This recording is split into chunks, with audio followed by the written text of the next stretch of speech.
गिराया गया है, लेकिन अमरनाथ यात्रियों पर हमला करने वाले आतंकी अब तक आजाद क्यों हैं? 36 घंटे बीत चुके हैं, इन आतंकियों का अभी तक कोई सुराग नहीं मिला। हमले को लेकर देश भर में दुख और गुस्से का माहौल है, चाहे दिल्ली हो, मुंबई हो, हैदराबाद, लखनऊ। इसके साथ ही देश में ऐसी कई जगह लोगों ने जहां विरोध प्रदर्शन किया, कैंडल मार्च निकाली, हर कोई बदला मांग रहा है, पूछ रहा है कि ऑपरेशन सर्वनाश कब शुरू होगा।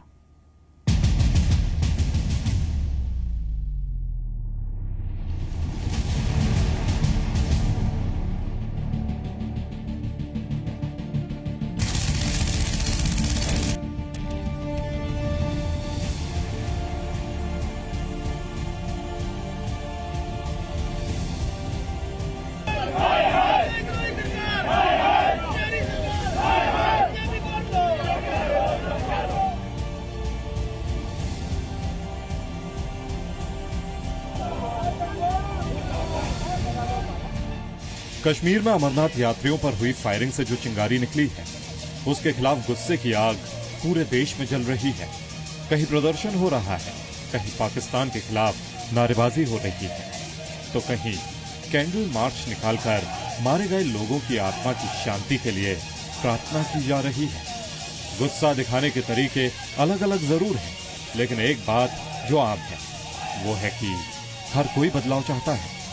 देश में इस तरीके से कोई भी घटना कहीं पर भी होती है, ये निंदनीय है। We strongly condemned about the act which has been done in Amarnath यात्रा।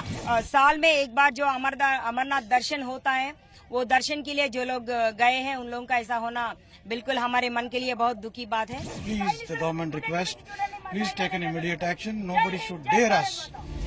देश के भाग्य विधाताओं के इस गुस्से का इल्म सरकार को भी है, इसीलिए सरकार से लेकर सेना तक एक्शन मोड में दिख रही है। इस बार बदला ऐसा लिया जाएगा कि आतंकियों की नस्लें याद रखेंगी। अनंतनाग में अमरनाथ यात्रियों पर हमले के बाद दिल्ली में कल उच्च स्तरीय बैठक हुई। गृह मंत्री राजनाथ सिंह के घर पर हुई बैठक में राष्ट्रीय सुरक्षा सलाहकार अजीत डोवल, आईबी और रॉ के चीफ और गृह मंत्रालय के अधिकारी शामिल थे। करीब सवा घंटे तक चली बैठक में अमरनाथ यात्रा की सुरक्षा को और पुख्ता करने के लिए 5 बड़े फैसले लिए गए। इनमें सबसे अहम है कि हमले को अंजाम देने वाले आतंकियों को मार गिराने का फैसला। सूत्रों के मुताबिक आतंकियों के खिलाफ साझा अभियान चलाकर उनको खत्म करने का फैसला लिया गया है। सुरक्षा बलों ने आतंकियों के खिलाफ सर्च ऑपरेशन तेज कर दिया है और इसी बीच सेना प्रमुख जनरल बिपिन रावत कल श्रीनगर पहुंचे।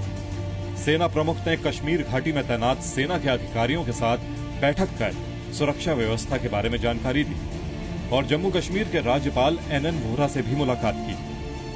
आतंकियों के खिलाफ ऑपरेशन को तेज करने के लिए CRPF के महानिदेशक RR भटनागर को भी कश्मीर घाटी भेजा गया है।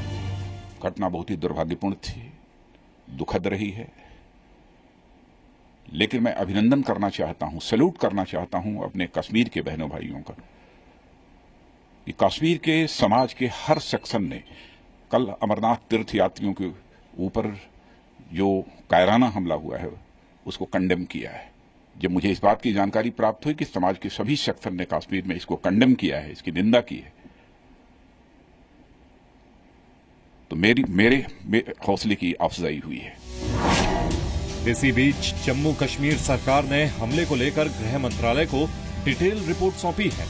रिपोर्ट के मुताबिक आतंकियों ने यात्रियों से भरी बस पर 2 बार हमला किया।